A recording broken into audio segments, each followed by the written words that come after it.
Ladies and gentlemen, present to you the Union Human Resource Minister, Mr. Dharmendra Pradhan, a man who's known not just for heading his ministry, but a man who has the magic touch.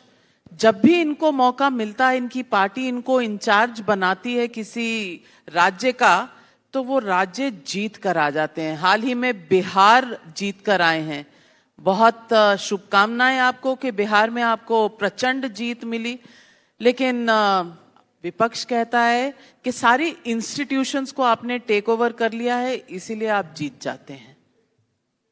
देखो, विपक्ष के पास कोई मुद्दा नहीं है, कोई positive मुद्दा नहीं है, लोगों की मन को छूने वाला उनके पास कोई एजेंडा नहीं है। इसीलिए लंबे समय तक हारने के कारण उनके मन में एक फ्रस्ट्रेशन डेवलप हो रही है। जब आदमी कुंठित हो जाता है, फ्रस्ट्रेटेड हो जाता है, वो अनर्गल कुछ भी बोल सकता है। विपक्ष की मनस्थिति, विशेष करके कांग्रेस पार्टी की मनस्थिति उस प्रकार के है। अभी आप चुनकर कांग्रेस पार्टी पर ही प्रहार करते हैं। समाजवादी पार्टी, डीएमके, तृणमूल कांग्रेस, इनसे आपकी दोस्ती है? ना, सब एक ही है। इनकी इंडी गठबंधन की सो घोषित माने ना माने नेता राहुल गांधी है। इसलिए स्वाभाविक कांग्रेस संसद में प्रमुख विपक्ष पार्टी भी है, वो लीड करता है विपक्ष को। उनकी दिवालियापन अन्य पार्टियों को भी छा जाती है, इसलिए वो जाने उनकी क्यों दिक्कत क्या है। लेकिन कांग्रेस पार्टी इंडी गठबंधन की तथाकथित नेता है। राहुल गांधी पर अभी हाल ही में आपने बहुत तगड़ा प्रहार किया था, खास करके एआई समिट के बाद एक वो जो शर्टलेस प्रोटेस्ट हुआ था, उन प्रोटेस्टर्स को राहुल गांधी ने बब्बर शेर कहा था। इतनी नाराजगी राहुल गांधी से? राहुल गांधी से नाराजगी ना, हम राहुल गांधी जी को उल्टा पूछते हैं, आपको देश के साथ क्या नाराजगी है? विश्व भर के लोग आए थे। हमारी राजनीति में कई विषय में सहमति असहमति होना स्वाभाविक है, कोई जरूरी नहीं हमारी सभी नीतियों में सहमत हो। उनको अगर उन दिनों में कुछ प्रोटेस्ट करना था, देश में प्रोटेस्ट होने की स्थान भी तय है, जंतर मंतर है, संसद के सामने है, और कहीं भी हो सकता था। लेकिन उनको क्या मजबूरी थी, क्या दिवालियापन उनमें आया? वो एआई समिट में देश की प्रतिष्ठा जहां प्रस्फुटित हो रही थी, जहां फ्लोरिश हो रही थी, देश की एक टेक्नोलॉजिकल कैपेसिटी की दुनिया के लोग लोहा मान रहे थे, उस समय में वहां जाके क्यों प्रोटेस्ट किए? और अगर राहुल गांधी जी बड़े बेशर्मी के साथ उनको कहते हैं अच्छा किए, तो राहुल गांधी जी की बौद्धिक दिवालियापन की लक्षण है। धर्मेंद्र प्रधान जी, अब विपक्ष करे तो क्या करे? वो किसी भी मुद्दे पर आपसे डिबेट मांगता है तो पार्लियामेंट में तो आप करने नहीं देते। उनका कहना है कि वेस्ट एशिया में जो इस वक्त वॉर की स्थिति है, इस पर वो डिस्कशन डिबेट पार्लियामेंट में करना चाहते हैं। उन्हें मिला क्या? स्टेटमेंट मिले और एक ऑल पार्टी मीटिंग जो बिहाइंड क्लोज डोर्स। डिस्कशन में इतनी प्रॉब्लम क्या है? नहीं, किस मुद्दे पर डिस्कशन करना चाहते? जब देश आगे आके उनकी डिस्कशन की पहले स्वयं प्रधानमंत्री लोकसभा में और राज्यसभा में अपने से विस्तार से एक विवरण दिया, देश की और दुनिया की स्थिति के बारे में बताया, भारत की चुनौती के बारे में बताया, देश में एक एकजुटता की अपील की। उस समय में वो क्या डिबेट चाहते थे? बाकी डिबेट करने के लिए हम सब समय तो प्रस्तुत है। इन दिनों में जब विपक्ष से सहयोग किया, हमने डिबेट को कभी ना हमने अस्वीकार नहीं किया, हमने डिबेट किया सारा विषय को, उनको तथ्य। उन्होंने लोकसभा स्पीकर महोदय के ऊपर अनास्था का प्रस्ताव लाया, वो डिबेट ही हुआ। उन्होंने प्रस्ताव लाया तो डिबेट तो करना ही पड़ेगा। वो सवाल कुछ और है, ये सवाल कुछ और है। सवाल पूछने का हक तो है। मूल विषय है डिबेट। डिबेट में किस विषय में? जब देश को एकजुट होके रहना चाहिए। कांग्रेस पार्टी की इन दिनों में जिस प्रकार की नकारात्मक रवैया है, देश की एक भ्रम पैदा करना, देश में एक भय की वातावरण पैदा करना, यह कांग्रेस पार्टी की नीति है।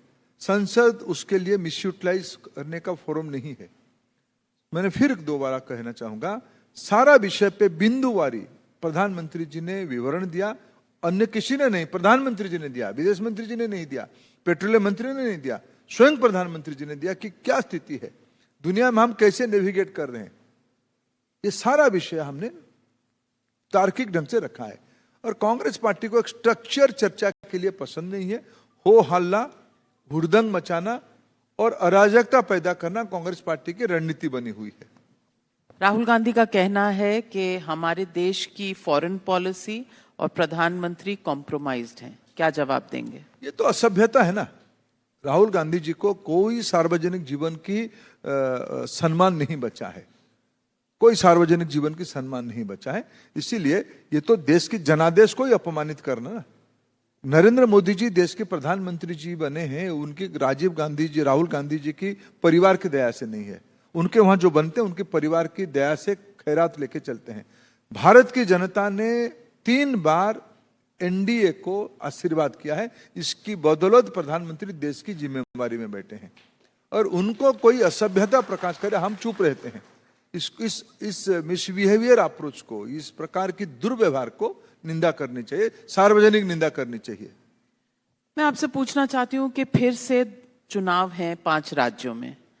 इन 5 राज्यों में असम के अलावा बीजेपी की सरकार कहीं पर नहीं है। इस बार आप क्या देख रहे हैं? असम, बंगाल, तमिलनाडु, केरला, पुडुचेरी, यहां पर बीजेपी का कोई स्कोप है? देखिए, आसाम में हम तीसरी बार लगातार सेवा करने का हमको जनता ने अवसर देगा, ये सब लोग मानते हैं। बंगाल और तमिलनाडु में इस बार भारतीय जनता पार्टी एनडीए शासन की दायित्व में आएगी। दोनों राज्यों में सत्ताधारी दल की भयंकर पराजय होगी। नाराजगी, अव्यवस्था चरम पे है उन शासकों की। भारतीय जनता पार्टी बंगाल में और एनडीए एआईडीएमके गठबंधन के साथ तमिलनाडु में हम ही विपक्ष की भूमिका में है। केरल में हमारी ताकत काफी बढ़ी है। हमने अभी त्रिवेंद्रम म्युनिसिपल कॉरपोरेशन को अपने ताकत पे आशीर्वाद लिया है। केरल में तेजी से भारतीय जनता पार्टी इस बार एक निर्णायक स्थिति तक पहुंचेगी। पौंडीचेरी में हमारी सत्ता थी एनडीए की, वो भी रिटर्न होगी। धर्मेंद्र प्रधान जी, आप इतने कॉन्फिडेंस से कह रहे हैं, इसके 2 ही मायने हो सकते हैं। एक के ईवीएम पर आपका बस है, दूसरा इलेक्शन कमीशन पर आपका बस है।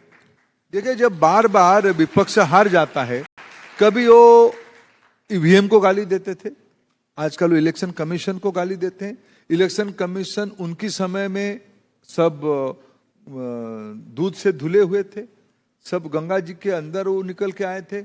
अभी के इलेक्शन कमीशन उनको आपत्ति लगता है। एसआईआर उन्होंने भी अपने कार्यकाल में किया था। क्या भारत की मतदाता सूची समय रहते हुए परिष्कार होना चाहिए कि नहीं होना चाहिए? क्या इस देश की मतदाता सूची में पड़ोस की देश की लोग घुसपैठी आनी चाहिए क्या? ये मूल विषय अगर उसको हम करके एसआईआर को इलेक्शन कमीशन अपना ये कोई असंवैधानिक काम करे, संविधान की व्यवस्था है और एसआईआर पहले भी हुई है, कांग्रेस के कार्यकाल में हुई है, वो करे तो सही। उनकी समय के चुनाव आयोग करे तो सज्जन लोग थे। अभी की चुनाव आयोग और अभी की संवैधानिक व्यवस्था को माना जाए तो अभी ये एजेंसी बीजेपी के साथ हो गया। ये तो एक कुंठित मानसिकता ही कह सकता है। लेकिन केरला में आपने देखा कि बीजेपी का एक रिप्रेजेंटेशन जिसपे बीजेपी का ठप्पा लगा हुआ है, वही इलेक्शन कमीशन से सब जगह चला गया।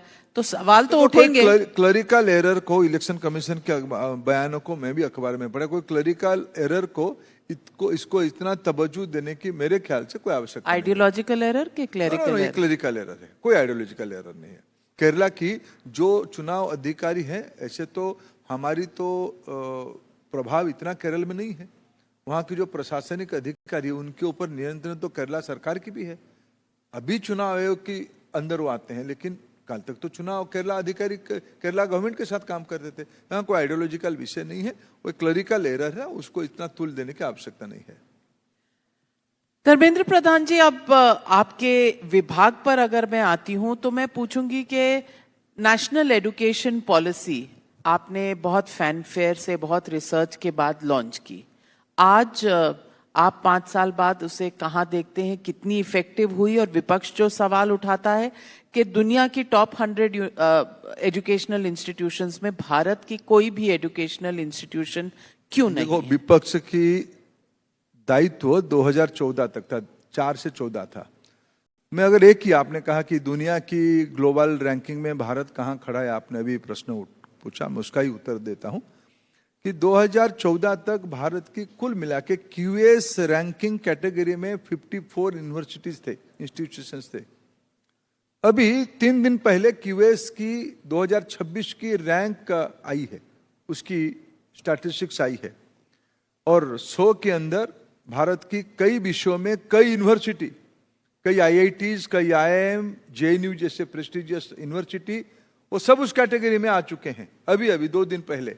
और लगभग 290 से ज्यादा, कभी 54 होते थे 2014 में, अभी 2026 में 10-12 साल के बाद उसकी 290 तक यूनिवर्सिटी उस कैटेगरी में आ चुके हैं। ये पिछले 10-12 साल की हमारी शिक्षा के ऊपर प्रयास की एक वैश्विक मानक है।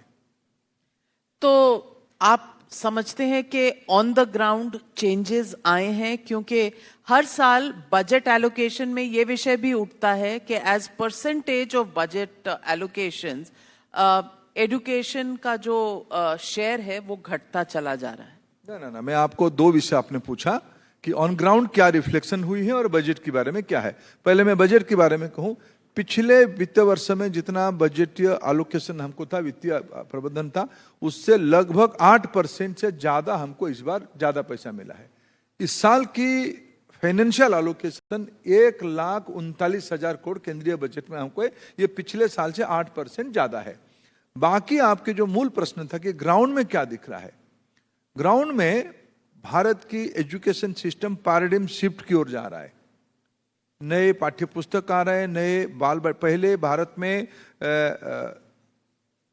प्री स्कूल एजुकेशन फॉर्मल नहीं था।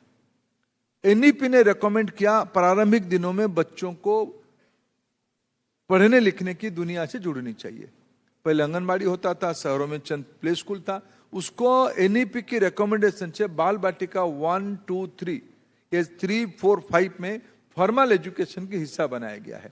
आज देश भर में WCD department, health department, education department, कल्याण डिपार्टमेंट, वेलफेयर डिपार्टमेंट, चारों डिपार्टमेंट मिलके प्रारंभिक अवस्था में सभी बच्चों को, एज 3 की सभी बच्चों को कहीं ना कहीं फॉर्मल लर्निंग दुनिया में हम जोड़ रहे हैं। ये एक पैराडिम शिफ्ट हुई है। दूसरा, एनईपी ने कहा कि प्रारंभिक दिनों की पढ़ाई मातृभाषा में होनी चाहिए। आज भारत की mother tongue based education NEP के बाद फॉर्मल नीति बन चुकी है। पहले भी था, लेकिन इसको फॉर्मली नीति बनाया गया है।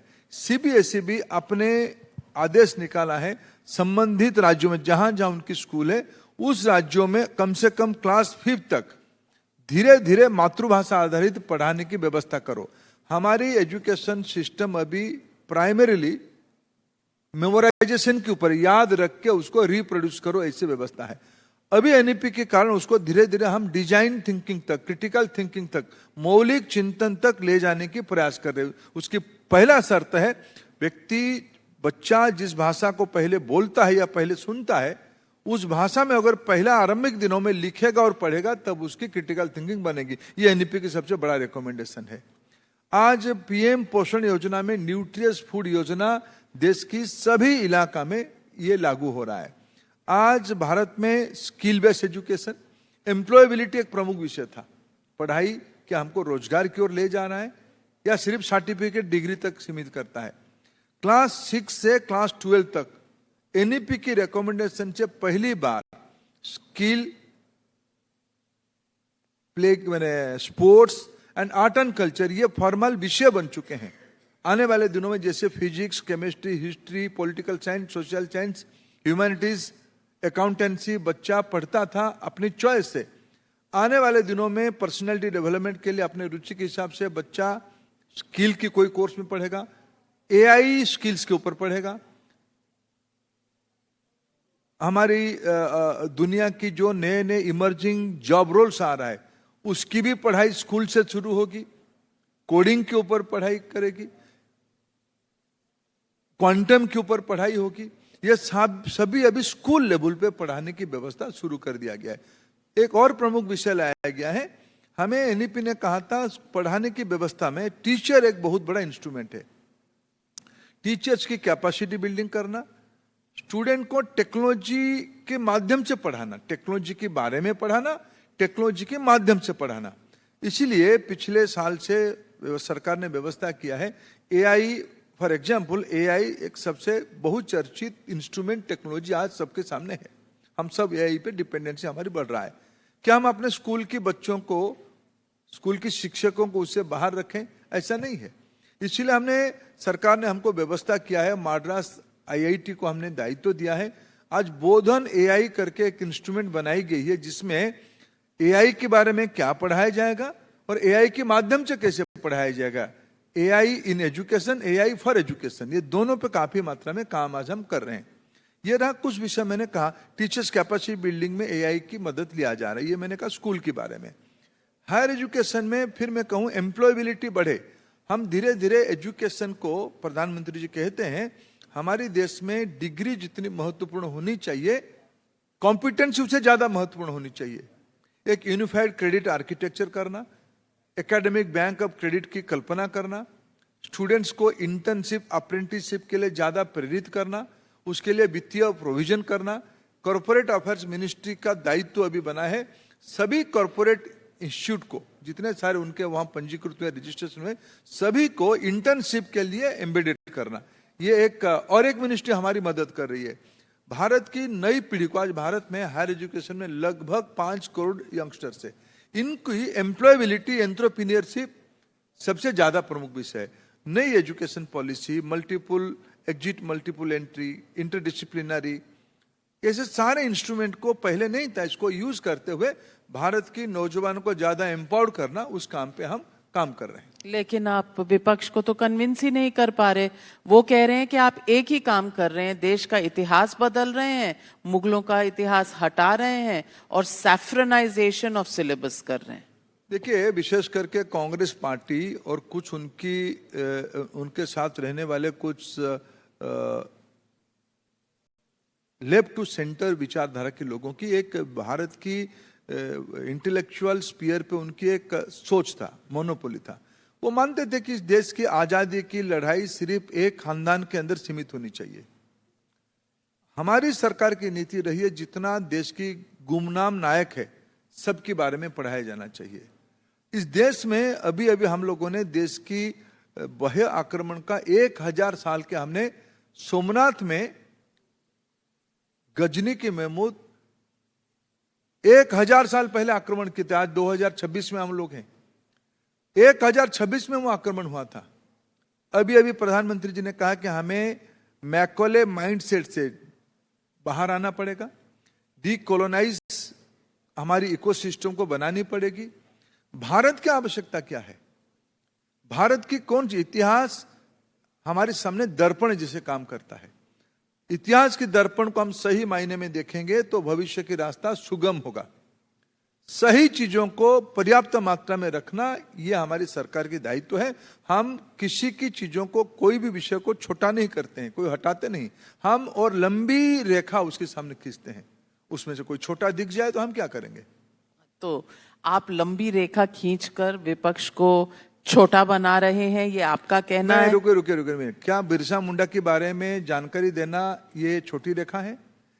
क्या भगत सिंह के बारे में सही प्रोस्पेक्टिव देना छोटी बात है?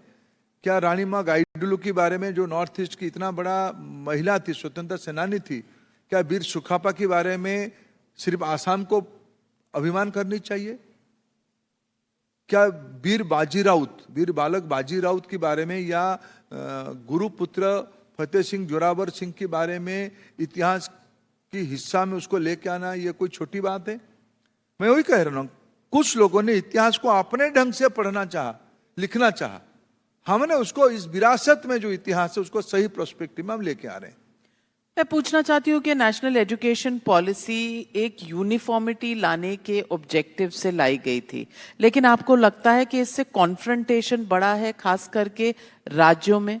और राज्य जो तमिलनाडु और बंगाल जो चुनाव में जा रहे हैं, वहां खास करके आपकी तलवारें हमेशा खिंची रहती हैं। जी, आप सभी चीजों को चुनाव में मत जोड़ो। देखो, मैं तमिलनाडु, चुनाव तो असलियत है, आप लोग हमेशा बैटल रेडी रहते हैं। देखो, ये अलग, मैं राजनीतिक कार्यकर्ता हूं, लेकिन देश की जनता ने हमको दायित्व दिया है देश में एक सुव्यवस्था खड़ा करना। अभी हम व्यवस्था चलाने के लिए बात करेंगे। पहले इस समय आपने राजनीति के बारे में पूछ लिया, उसके बारे में मैंने अपना अभिमत रखा। देश में एक यूनिफाइड फिलोसफी चलेगी, पॉलिसी नहीं चलेगी। पॉलिसी एक होगी, एक प्रैक्टिस नहीं हो सकती है।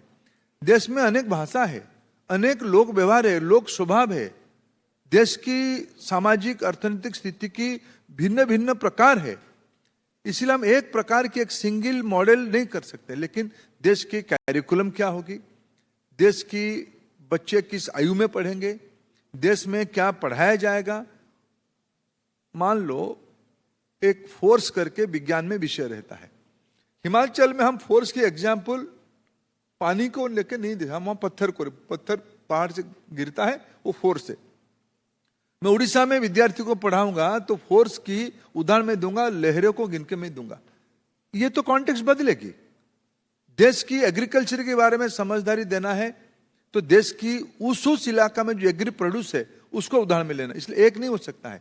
देश की वीर गाथाओं के बारे में बताना है तो हर एक जिले में अलग अलग वीर है, अलग अलग संस्कृति सभ्यता है, खान पान है, भाषा है, पहनावा है। लेकिन ये सब भारतीय है, इसको एक रूप में फिलोसफी के रूप में पढ़ाया जाता है, लेकिन उदाहरण तो अलग अलग देना पड़ेगा।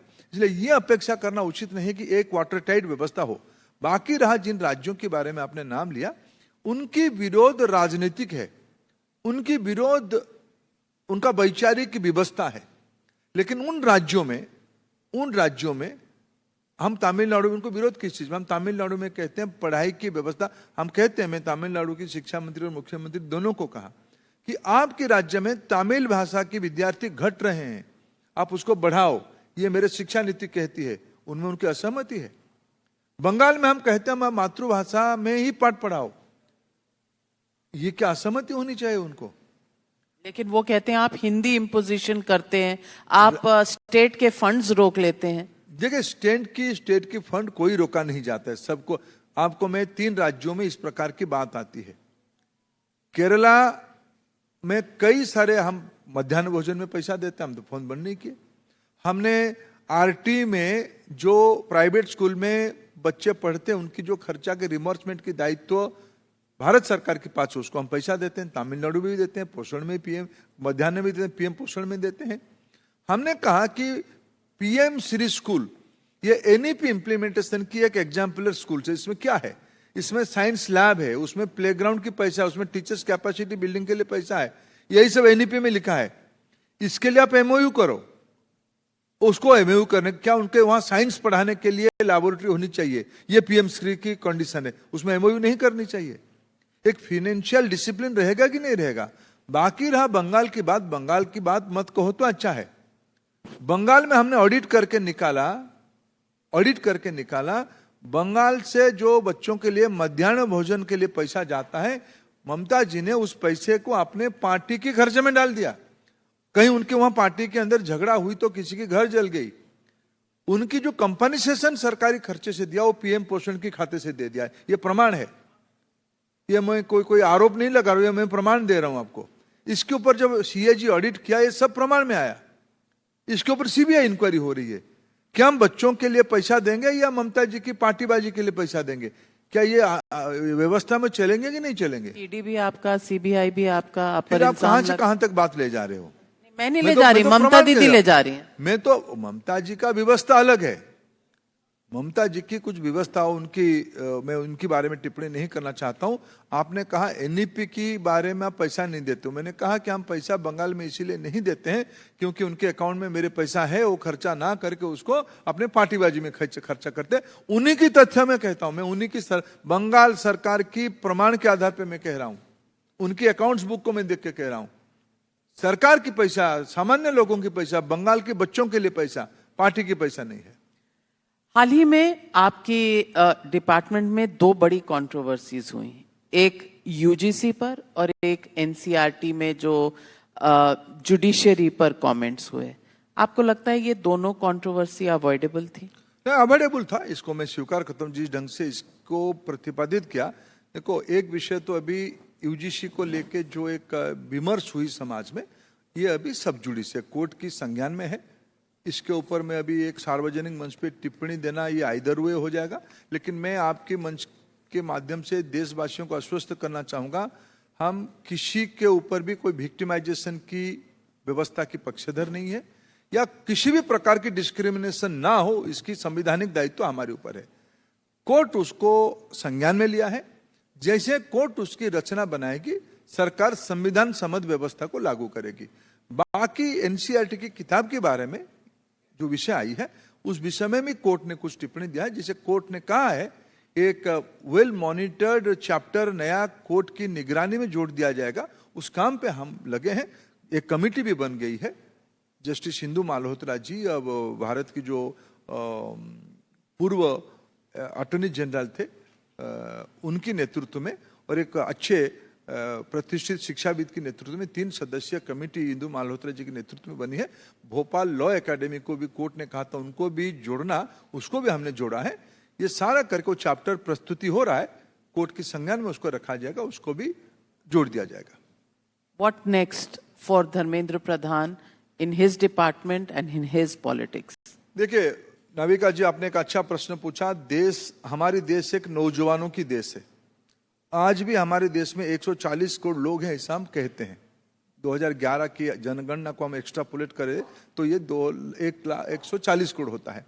उसमें से शिक्षा विभाग के दायित्व में कितने बच्चे हैं आप देखिए, 30 करोड़ बच्चे हैं, जिनकी कंधे पे भारत विकसित होने वाला है, जिसके कंधे में भारत 21वीं सदी की सारे सपने को पूरा करने वाला है। भारत की नई पीढ़ी की प्रस्तुतिकरण, उनको तैयार करना, यह शिक्षा विभाग की दायित्व है। उस प्रकार की करिकुलम, उस प्रकार की पेडागोजी, उस प्रकार की टेक्नोलॉजी एम्बेडमेंट, उस प्रकार की इंफ्रास्ट्रक्चर, उस प्रकार की सामाजिक उत्तरदायित्व, उस प्रकार की मेंटरिंग, उस प्रकार की इनोवेशन, उस प्रकार की रिसर्च, विश्व की सर्वश्रेष्ठ व्यवस्था भारत में लाया जाए, ये आज हमारी चुनौती है। हम विश्व भर की अनेक अच्छे मॉडल को, और भारत की सभ्यता में शिक्षा कोई नई विषय नहीं है। हमारी वेदों की आयु, मैं अगर बाल गंगाधर तिलक जी को कोट करूं, वेद की आयु 8000 साल की है। हमारी भारत में आज मैं से 1000 मॉन्यूमेंट आपको गिनाऊंगा, जो आर्किटेक्ट मार्वल्स कहा जाता है। ये सब 1-1500 साल पुरानी है।